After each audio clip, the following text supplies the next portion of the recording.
Late we start new chapter number system.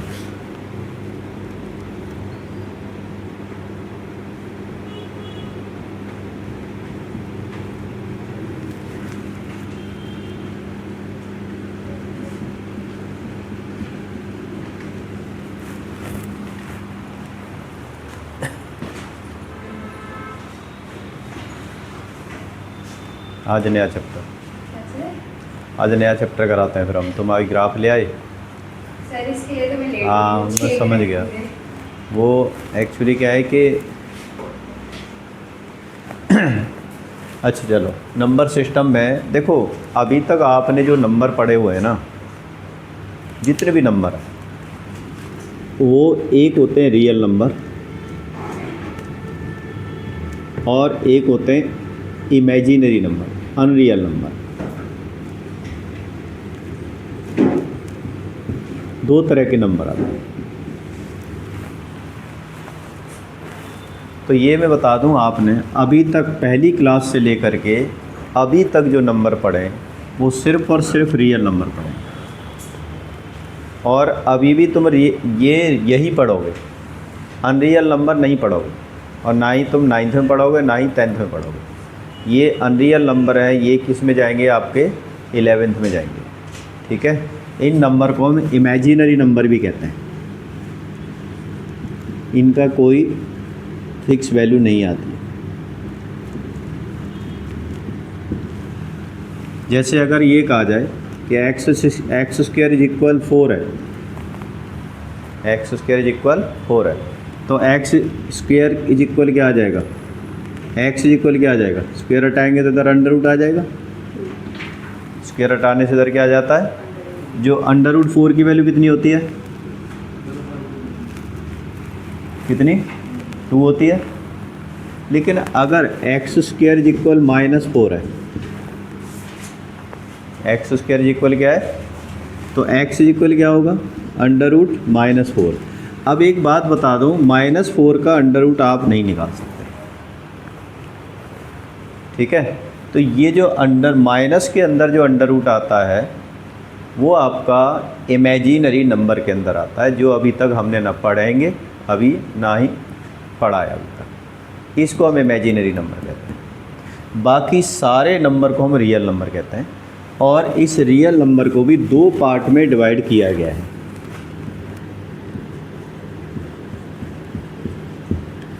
एक होता है रैशनल नंबर और एक होता है इरेशनल नंबर।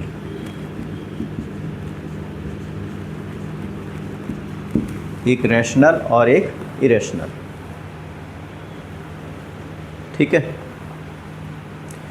अब रैशनल नंबर कौन से होते हैं कि जितने भी नंबर हैं जिनको हम फ्रैक्शन में रिप्रेजेंट कर सकते हैं, ठीक है, P/Q फॉर्म में रिप्रेजेंट कर सकते हैं, वो सारे नंबर क्या माने जाएंगे? आपके रैशनल नंबर माने जाएंगे। P/Q का मतलब क्या हो गया कि इसमें बहुत सारे नंबर आते हैं। आपका नेचुरल नंबर भी आ जाते हैं, ये भी रैशनल है।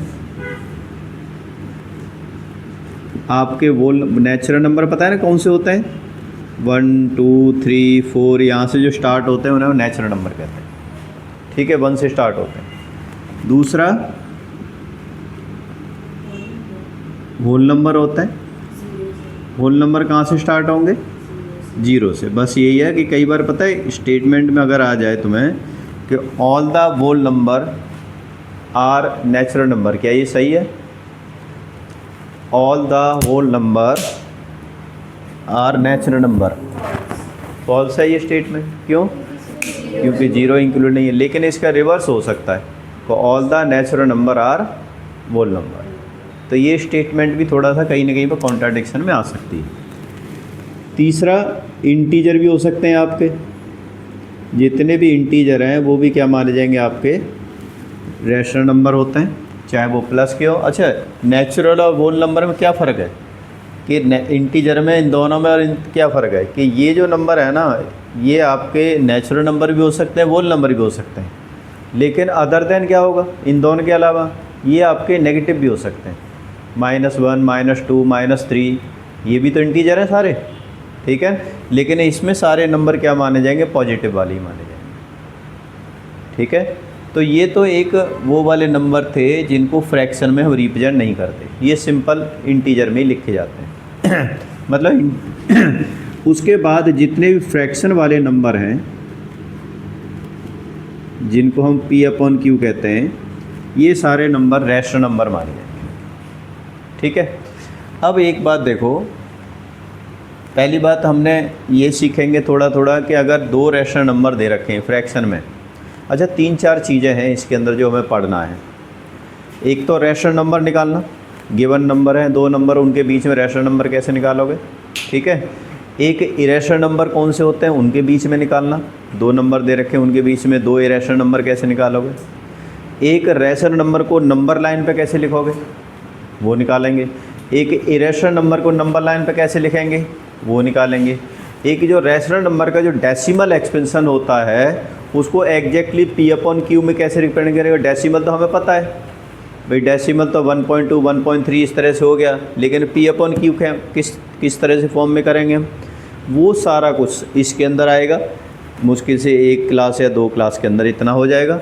और 1 क्लास आपकी लगेगी इसके अंदर पूरी उसके लिए कि जो 10th का पार्ट जो इंट्रोड्यूस हुआ है कि इरेशनल नंबर को आप कैसे प्रूव करोगे, वो इरेशनल ही है, √2 हो गया √3 हो गया, आप कैसे प्रूव करोगे, ठीक है। वो पार्ट और 1 क्लास पूरी लेके जाएगा। 3 क्लास के अंदर ये चैप्टर ख़त्म हो जाएगा। सर मैथ्स का टेस्ट नहीं होगा ना, संडे को होगा। तो 3 क्लास कैसे होगा, इसका ये तो अगले हफ्ते होगा ना, इस संडे को, इस संडे को। आप बताओ संडे को जो टेस्ट देना है तुम्हें, मैथ का देना, साइंस का देना या दोनों का देना है, साइंस का देना है, ठीक है। जो कल क्लास में हो जाएगा ना, एक्सीलरेशन कराना हम बता देंगे कल कैसे निकालते हैं एक्सीलरेशन वगैरह, तो साइंस का दे देना फिर, ठीक है ना हैं, दोनों दे दो, एक ही दे देंगे। पॉलिनोमियल भी दे देते हैं, सिंपल ही होगा पॉलिनोमियल, कोई ज़्यादा बड़ा मुश्किल नहीं होगा। सर तो पूरा पढ़ लेंगे तब दे देंगे ना। पूरा हो गया, ग्राफिकल पार्ट नहीं दूंगा ना, ग्राफिकल पार्ट नहीं दे रहा मैं। आधा तो अलग चैप्टर है वो, सर आज सिर्फ साइंस का ही आप समझो पहले। अब देखो, जैसे अब आपको 2/3 एंड 3/4 दे रखा है, ठीक है। और एक आ जाए इसके 5 रैशनल नंबर निकालो, तो ये तो मेरे ख्याल में 8th में ही पढ़ा होगा आपने रैशनल नंबर कि दोनों का क्या बना लो, सेम डिनोमिनेटर बना लो, सेम एलसीएम लेके।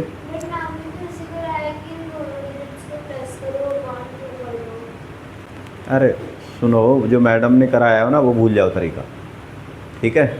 वो मेरे तरीका होता है, बता मैडम ने कैसे कराई थी, मतलब मुश्किल चीज़ें पता नहीं क्या आसान क्या मतलब वो होता है, या तो नई मैडम होगी पढ़ा रही होगी मुझे लग रहा है कोई।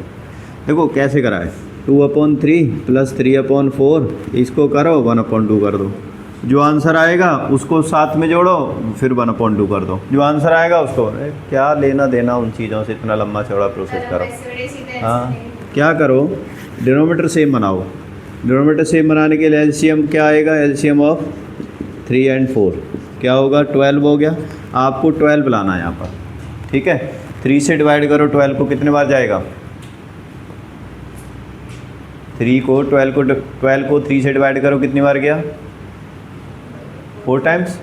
बस आपको 4 का मल्टीप्लाई करना है ऊपर, 2 × 4 3 × 4। ऐसे ही 4 से डिवाइड करोगे कितनी बार जाएगा, तो 3 से मल्टीप्लाई करो, 3 × और 4 × अब देखो दोनों का डिनोमिनेटर क्या हो गया, सेम हो गया।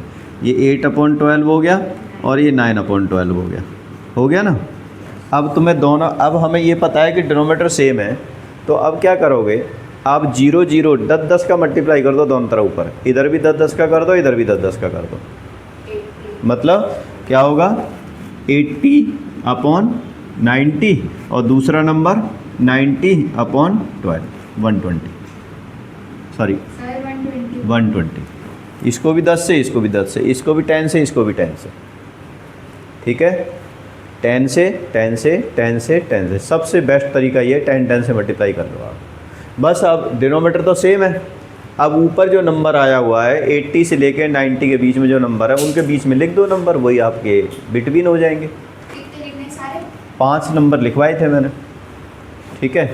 तो 81/120, 82/120, 83/120, ये सारे नंबर, ठीक है। ये तरीका बताया हुआ तुम्हारे स्कूल में। हाँ वो छोड़ दो एक्स प्लस वाई, यही वाला करना है तुम्हें, हमारे में कैसे है? ऐसे ही करना।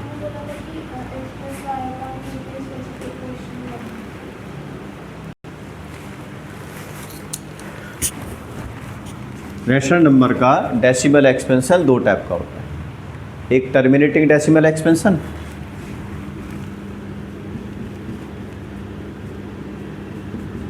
दूसरा नॉन टर्मिनेटिंग डेसिमल एक्सपेंशन।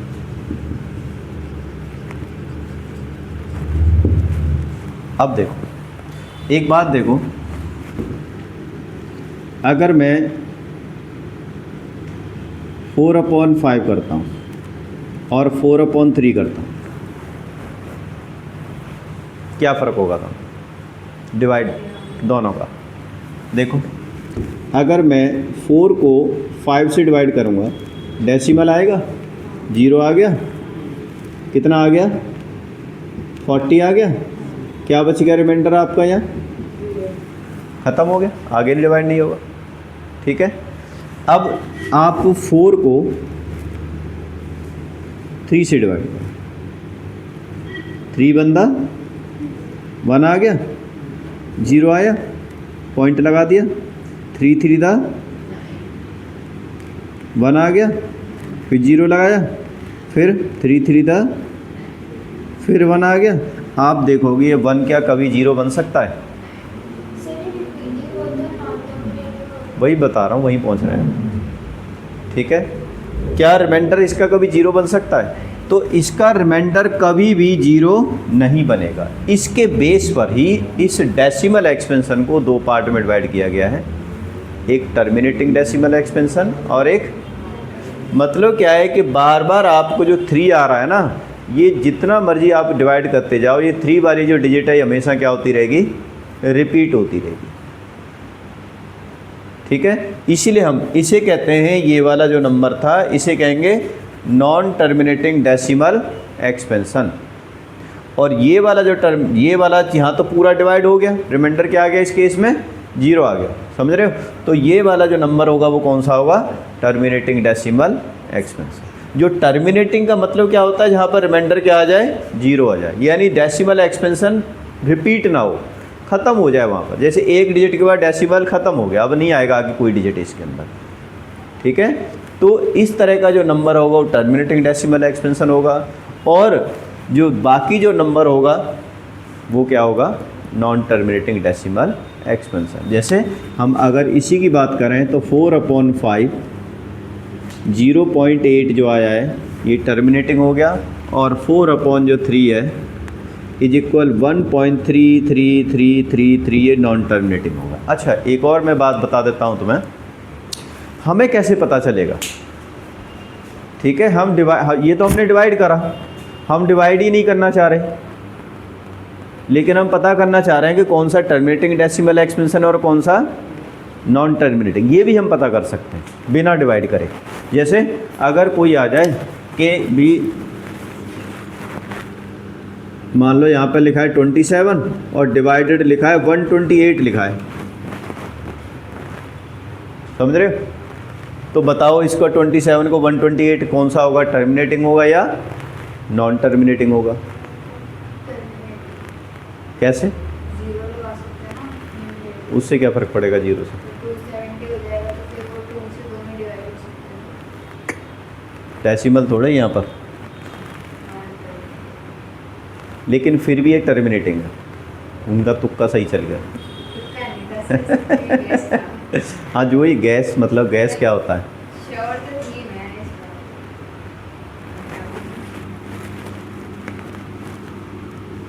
मैं यहाँ पे लगा देता हूँ 45, टर्मिनेटिंग होगा? ये नहीं होगा, नहीं होगा टर्मिनेटिंग। ये यही तो बता रहा हूँ, गैस एक कहीं ना कहीं पे उससे चलेगी जहाँ पे कोई लॉजिक हो। अब लॉजिक बता रहा हूँ मैं, नहीं होगा, बताता हूँ। यहाँ पर 8 लिख दो, ये कुछ भी लिख दो, ये नहीं होगा। 27 इसका नहीं होगा, 27 से तो हो जाता है। 8/45 नहीं होगा,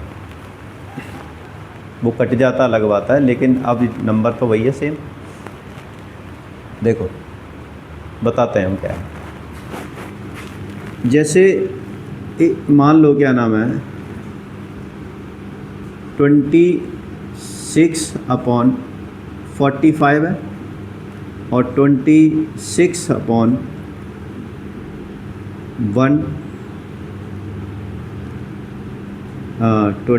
क्या नाम है 120 है, मान लो। ऐसे कुछ भी ले सकते हो ऐसे। इसकी हटा देता हूँ 120 को, 64 ले लेता हूँ, ये 25 ले लेता हूँ, कटेगा ही नहीं मान लो। ठीक है, तो इसमें से कौन सा टर्मिनेटिंग होगा, कौन सा नॉन? आपको क्या करना है, आपको डिनोमीटर को चूज़ करना है। डिनोमीटर कितना है यहाँ पर? 64। तो अब 64 के आप फैक्टर करो, कितना आएगा? 32। कितना आया? 2।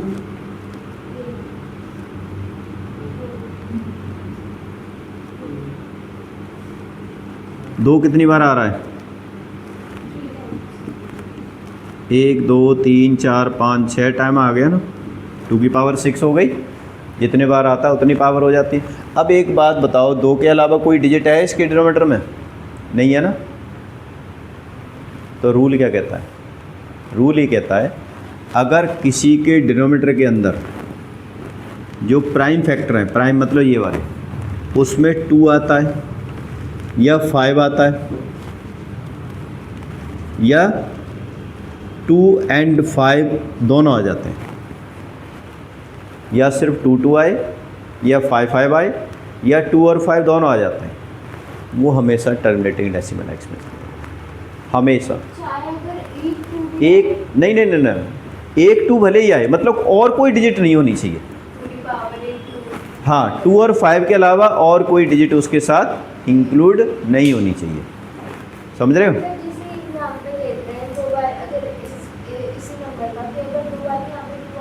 तो भी होगा, तो भी होगा। चाहे कितनी बार भी 2 आ जाए, कितनी बार भी 5 आ जाए, ठीक है, अगर एक बार ही आएगा तब भी मैं कहना कितनी बार, 1 बार आए, 2 बार आए, 10 बार आए, 1000 बार आए, लाख बार आए, वो हमेशा टर्मिनेटिंग डेसिमल एक्सपेंशन ही होगा। लेकिन उसके साथ में अदर देन 2 कोई नंबर डिजिट ऐड हो गया तो वो क्या बन जाएगा आपका? नॉन टर्मिनेटिंग बन जाएगा। 45 करो, क्या आया? सर इसमें अगर 64 में फॉर एग्जांपल 1 2 आ गया ऊपर, ठीक है, और फिर उसमें सारे 3 3 के हो गए, तो फिर तो नहीं नॉन टर्मिनेटिंग हो गया। 45 के लिए लाइक उसमें 2 3 आएंगे और 5 आएंगे। 3 आ गया ना। हाँ। मतलब ये कहना है कि कहीं पे 2 भी आया या 5 आ गया, उसके साथ 3 4 6 यस, नॉन टर्मिनेट नहीं होगा, फिर नॉन टर्मिनेटिंग होगा वो। सिर्फ 2 और 5 ही होंगे एग्जैक्ट, सिर्फ और 2 और 5। हाँ, और अगर 2 और 3 आ गया, 2 और 5 और 3 आ गया, या 2 और 5 7 आ गया, 2 और 5 कुछ और आ गया, ठीक है, 11 आ गया, 13 आ गया, तो वो आपका टर्मिनेटिंग नहीं होगा, वो क्या माना जाएगा आपका? Non terminating decimal expansion. अब जैसे 45 के फैक्टर क्या बन रहे थे आपके? 2 × 3 × क्या था? 3 नहीं, 3 × 3 × 5। तो इसमें तो वैसे भी 2 नहीं है, तो 3 आ गया ना इसके अंदर, तो क्या बनेगा? Non terminating. ये शायद नहीं बताया होगा, बताऊंगा तुम्हारी क्लास में, ठीक है, लेकिन मैं बता दिया कौन सा टर्मिनेटिंग होगा, कौन सा नॉन टर्मिनेटिंग होगा। समझ में आ गया? अब आगे की चीज़, जो नॉन टर्मिनेटिंग डेसिमल एक्सपेंशन होते हैं, इन नंबर को हमें दिखाना होता है कि वे P/Q में कैसे रिप्रेजेंट हुए। अब एक बात देखो, जैसे 0.8 है, अब ये कहा जाए इसको P अपॉन Q फॉर्म में लिखो, P अपॉन, बड़ा आसान है भाई, 0.8 पॉइंट हटाओ 10 लगा दो, क्योंकि हमें पता है एक ही डिजिट है, समझ रहे हो। अब 2.3 लिखा है, अब ये कहा जाए इसको P अपॉन Q में लिखो, तो क्या होगा 23 डिवाइडेड बाई 10, ख़त्म, समझ रहे हो, 23 डिवाइडेड बाई 10। तो इस तरीके से हम कोई भी नंबर अगर सिर्फ टर्मिनेटिंग डेसिमल एक्सपेंशन वाला है उसको P अपॉन Q फॉर्म में रिप्रेजेंट कर सकते हैं, गॉट इट। लेकिन अगर यहाँ पर लिखा हुआ है 2.333333 डिंग डिंग डिंग डिंग डिंग, कितने भी जा सकता है, तो जो डिजिट रिपीट होती है ना उसके ऊपर क्या लगाते हैं हम, बार लगाते हैं, इसे बार कहते हैं ऊपर। जितनी डिजिट पर ये बार लगा हुआ है ना, ये ऊपर जो साइन लगा हुआ है ये वाला, उतनी डिजिट क्या होंगी, रिपीट होंगी। अगर यहाँ पर 2.31 लिखा हुआ है तो 2 डिजिट पर बार लग गया ना, तो कितनी डिजिट रिपीट हो रही हैं, 2 डिजिट रिपीट। मतलब क्या होगा इसका 2.31313131 ऐसे ऐसे चलता जाएगा। अगर 0.125 लिखा हुआ और यहाँ बार लिखा हुआ है तो इसका मतलब क्या है 0.125 मतलब एक डिजिट क्या होगी इसकी, रिपीट। इसीलिए कहते हैं non terminate decimal, non terminating and repeating, क्या कहेंगे, रिपीटिंग या रैकरिंग डेसिमल एक्सपेंशन। इस वाले को हम क्या कहेंगे, non terminating and repeating decimal expansion. मतलब कभी ख़त्म भी नहीं होगा और वो क्या होता जाएगा, एक नंबर रिपीट भी होगा। क्योंकि ये नॉन टर्मिनेटिंग में भी 2 तरह के नंबर आते हैं, एक रैशनल वाला और एक इरेशनल वाला। नॉन टर्मिनेटिंग में 2 होते हैं, एक रैशनल और एक इरेशनल। इरेशनल में बताऊंगा कैसे होता है, नॉन रिपीटिंग होते हैं, ठीक है, वो मैं बताऊंगा। अब ये देखो, पहले सिर्फ टर्मिनेट, हम वो वाली बात कर रहे हैं अभी रैशनल नंबर की, राइट। अब आगे एक बात और देखो कि अगर आपका 125 125 125 31 31 33 ये सारी जगह लिखा हुआ है, श्रद्धा है तुम्हारी, जितनी मर्जी लगा दो, कितना चढ़ावा करोगे, 10 बार रिपीट करो, 21 बार रिपीट करो, 51 बार रिपीट कर दो, वहाँ तो एक बार ही रिपीट हो रखा होगा बस, ठीक है। जितने नंबर पर बार लगा हुआ है उतना ही रिपीटिंग पे लगा होगा बस, ठीक है। अब देखो कैसे करना है। अब एक बात बताओ, इसके 2 मेथड हैं, जैसे 2.3 है ये वाला, इसके 2 मेथड है, ठीक है। छोटे वाला है, एक बड़े वाला है। अब ऑब्वियसली बड़े वाला मेथड ही स्कूल में कराएंगे, लेकिन मैं ये चाहता हूँ आप छोटे वाला मेथड भी करो, ठीक है, जिससे क्रॉस चेक कर लोगे आंसर हमारा रॉन्ग है या गलत है, ठीक है। देखो पहले मैं स्कूल वाला तरीका बता रहा हूँ जो स्कूल में कराया होगा, कि इसको आप P अपॉन Q फॉर्म में कैसे रिप्रेजेंट करोगे। अब ऑब्वियसली जैसे 2.3 होता तो ये तो हम ऐसे लिख देते हैं इसे तो, लेकिन यहाँ पे तो देखो 3 3 3 3 3 कितनी बार रिपीट हो रहा है, हमें कितने जीरो लगाने पड़ेंगे, ऐसे तो कभी ख़त्म ही नहीं होगा ये। लेकिन हमें लिखना तो P अपॉन Q फॉर्म में इसे, तो हम क्या करेंगे, मान लो कि लेट ये जो नंबर है ना इसको x मान, 2.3 बार ये x मान लिया, और ये फर्स्ट इक्वेशन है, इसको हमने रिप्रेजेंट कर लिया कि हमने x मान। कितनी डिजिट रिपीट हो रही हैं, 1।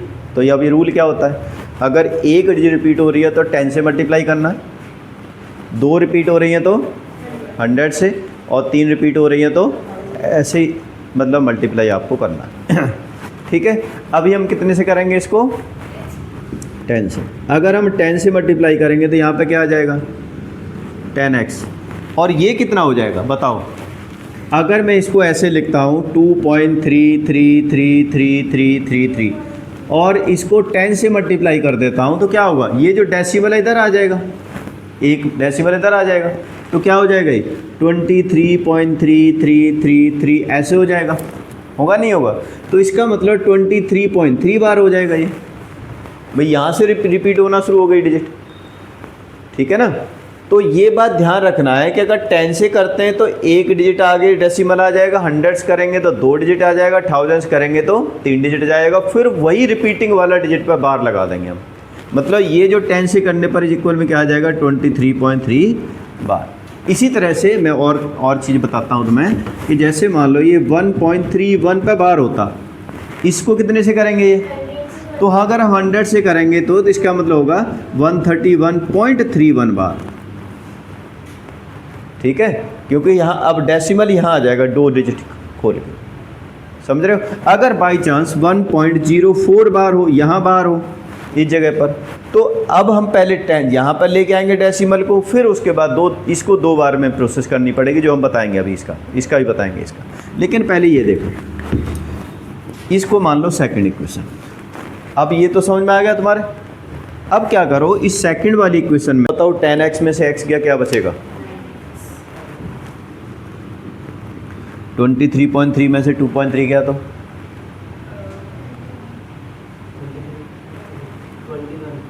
20, ये पॉइंट का तो हट गया, बार से बार हट गया। अब आपको 23 में से 2 माइनस करना है, तो x की वैल्यू क्या आ गई, कितना आ गया, वो उसमें से कट जाएगा वो। हाँ, इस बार वाले को तो हटा दो, इसीलिए तो हमने इसको यहाँ पर 10 से मल्टीप्लाई किया था कि बार में से बार आपका हट जाएगा ये, क्योंकि 3 में से 3 का क्या आ गया, वो 0 आ गया। तो ये आ जाएगा, 3 से काटोगे तो ये आंसर होगा इसका।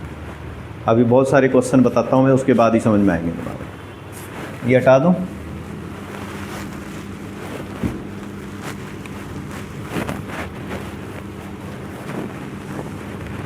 देखो अगर आपका 1.23 यहाँ बार लगा हुआ है, इसको कहा जाए P/Q फॉर्म में लिखो, तो क्या करेंगे, लेट x इज इक्वल 1.23 बार, ठीक है। क्या करो, मल्टीप्लाई करो बाई, इसको पहली इक्वेशन मान के मल्टीप्लाई बाई 100 बोथ साइड। 100 से करेंगे तो कितना आ जाएगा ये 100x इज इक्वल, इसका डेसिमल एक्सप्रेशन कहाँ पहुँच जाएगा 123.23 बार। मतलब ये जो डेसिमल था वो 3 के बाद यहाँ आ जाएगा, ठीक है। ये बन जाएगी कौन सी इक्वेशन, सेकंड। अब आप सेकंड वाली इक्वेशन में से किसको माइनस करोगे, फर्स्ट वाली इक्वेशन को। 100x में से x गया, 100x minus x is equal क्या हो जाएगा 123.23 बार माइनस 1.23 बार। 100x में से x गया, क्या बचेगा 99x तो इधर बच जाएगा, और 123 में से 1 गया तो 120, तो x की वैल्यू क्या आ गई 99। ये आंसर हो जाएगा, कटेगा नहीं तो एज इट इज लिख दो, ठीक है। थोड़ा थोड़ा समझ में आया, एक करके देखो।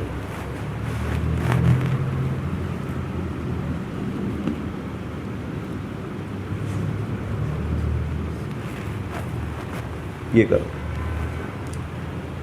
0.137,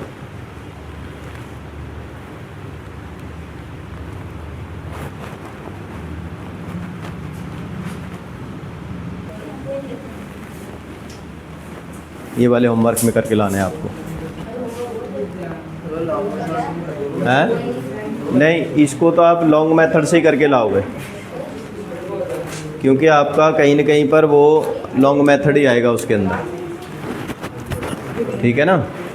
और बाकी का तो खैर जो आप शॉर्ट वाले से करके ला सकते हो, बिटवीन नंबर निकालने हो तो हमें, ठीक है, हो जाएगा। आज के लिए इतना ही।